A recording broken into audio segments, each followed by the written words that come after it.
Right now, Katie Pavlich from Town Hall and Fox News is with us. Katie, how are you? I'm doing well. Happy New Year's. Happy New Year. Yeah, right. Hey, whatever. Happy New Year's. Yeah. What are your plans tonight? Are you going to think I'm lame if I just am not doing anything? No. I think I'm not going to do anything. That works for me. I've been gone from where I live for a week and a half, so I kind of just want to stay home. But, there's still time to change my mind. There's options on the table. I just don't know if I'm going to participate yet. I did see a tweet earlier today. There apparently is going to be some sort of jeans, barbecue, and bourbon cruise on the Potomac tonight. Oh, Lord. Well, fireworks cruise? Yeah. So yeah, that sounds pretty cool. If I were up there, that might lure me out of the house. But yeah, we'll see. I don't know. The Potomac looks pretty cold right now. I'm looking at it right now. I don't know. We'll have to see. It's gonna take a bit to get me out there, but maybe I'll let you know if I go on the cruise. All right. You will make it till midnight, though, right?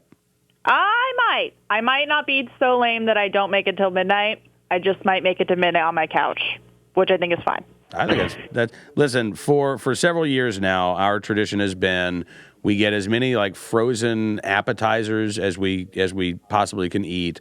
And we bake them all, and we watch movies, and we watch sports, and we watch, the midnight countdown, and then we all go to bed. That sounds epic. That sounds really great. Right. Do you need any more than that?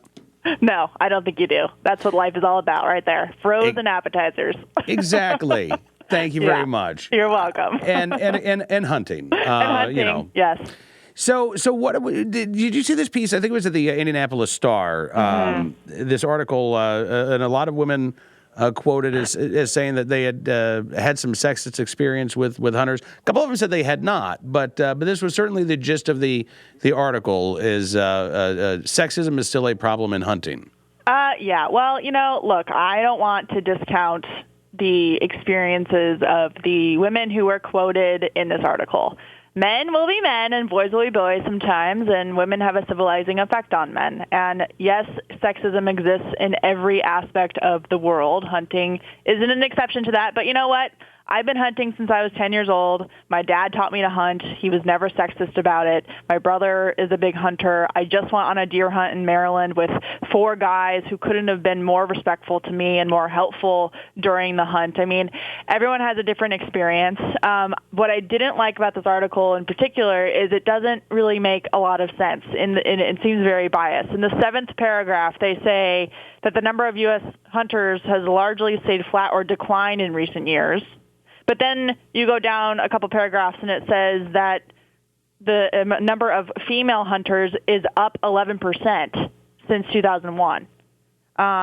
So which one is it? Is it that there's hunters aren't expanding or they are? And when you take a look at the other numbers and you dig into that Census Data Bureau or information that they cite in this article, actually there are 3 million female hunters around the country who exist every year, which is actually a population that's bigger than a lot of states.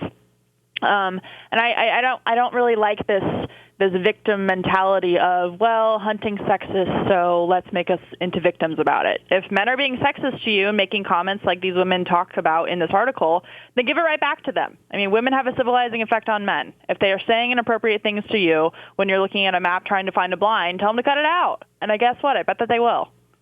I think that you're right, and I think that is absolutely the way to handle it. Don't put up with it. Don't take it. Call them out on it, and I think that it probably will stop. I'm curious because you've got a piece at Town Hall right now. My year as an amateur competitive shooter, which is awesome, by the way, and a lot of great pictures, and you've got some great stories, and it's certainly okay. So there's a little bit of a difference between the folks who hunt and the folks who shoot competitively, but I really don't think so. I think there's a great deal of crossover between those two groups. Yeah. And I mean, over the course of this past year, I mean, how would you describe the reception that you got when you were going out to these events? The shooting sports industry has just been so incredible. I mean, the people in the industry, 99% of them are warm, welcoming, competent, responsible. They really care deeply about sharing the experience of the Second Amendment, the shooting sports, hunting. Like you said, they all go hand in hand. And this year like you mentioned, I have this piece up at Town Hall just featuring some photos. I had these awesome opportunities this year to participate in a bunch of different matches throughout the year. And speaking of female hunters, Julie Golub, who is a friend of the show, is a friend of the NRA, she invited me to go participate in the Smith & Wesson IDPA Indoor Nationals in January, and she coached me through everything. All the men who were there coached me through everything, because I really didn't know what I was doing. And I got invited to a couple different events throughout the year. I got to shoot at the Glock shoot down in Georgia in September, and the guy who invited me there was very helpful in getting me down there and letting me know how to be comfortable and what to do. And it was just such an incredible experience. And I only wish that I had more time to do stuff like that, Oh, yeah. I got to go to a 3-gun shoot, which is completely different than all of the other kinds of competition. I mean, it really is such a welcoming place to be. And my fear is with this article, which I don't like the way it comes off, because it comes off as very anti-men.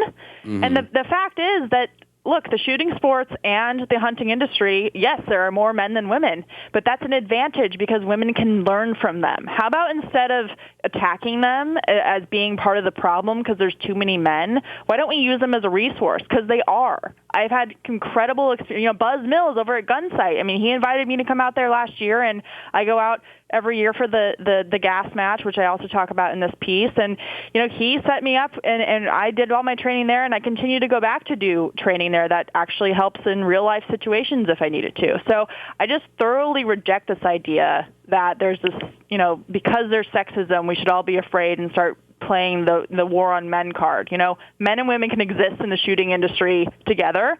They have for a very long time, and they're going to continue to do so as women become a bigger part of the self-defense side of things and a bigger part of the hunting industry.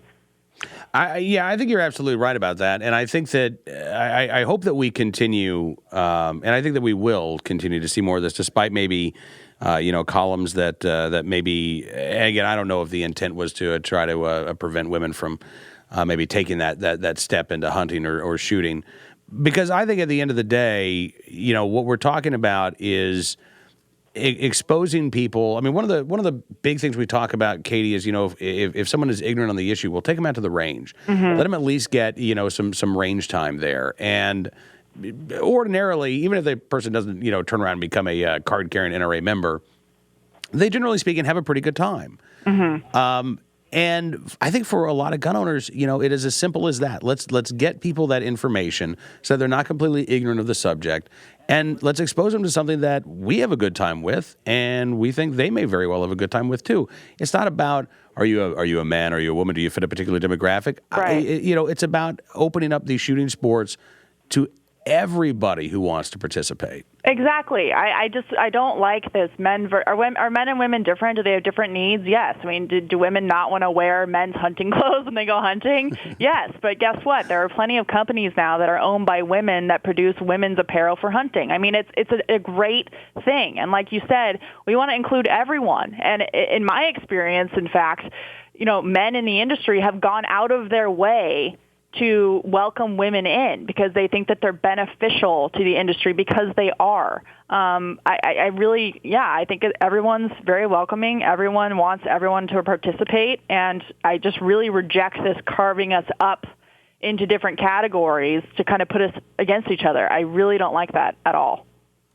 Talking with Katie Pavlich. So, Katie, are you going to continue your shooting when possible, and competitive shooting when possible next year? My New Year's resolution is to get to the range every week, which I think is a little ambitious, but I'm going to try. And yes, I want to continue to participate in these matches because they're fun training. I mean, it really is training for real life situations. IDPA in particular, it's a defensive pistol situations. When I did my match with Julie, they set up a nail salon, and I go to the nail salon all the time, right? So it really does put you into real life situations so you can keep your defensive skills up while at the same time having a really good time with some of the best people I think who exist in the country. And I truly, truly believe that. I mean, some of my best friends have come out of the shooting industry, some of the best connections, and we're all in it together. And it's just, even the pros who, like Chris Chang, who was a champion on Top Shot, right? He's the nicest guy, and he will teach you what you need to know if you're ever at a shoot with him. You should ask him for some advice. He'd be happy to give it to you. Julie called me and just invited me just because she wanted to this match. I mean, she didn't have to do that. There was no obligation there. She just was friendly and invited me, and it turned into a whole year of wonderful experience and exposure for the shooting sports. I mean, it just really, everyone is so helpful. You learn a lot, and, you know, it really is beneficial to you when it comes to knowing how to protect yourself if something should happen. Katie, listen, I really appreciate you coming on the program, and we would love to have you. We've got a range down here. If for one of your weekly trips to the range, you ever want to come to Farmville, let me know. Otherwise, be happy to meet you at the NRA range. We have to make, that'll be another New Year's resolution for me, is getting to Farmville. Because I told you I'd go this year, and I didn't, and I feel bad, so I'm going to make it happen. All right, I'm just saying we've got about 20 pounds of pork belly turning into bacon in our refrigerator right now. I was going to say, offer me bacon, I'm there. Just to let you know. I'm just throwing it out there. Okay, deal. Right. We'll make it happen. All right, Happy New Year. We'll talk soon, okay? Happy New Year. Bye. Katie Pavlich joining us right here on NRA News. Cam and Company.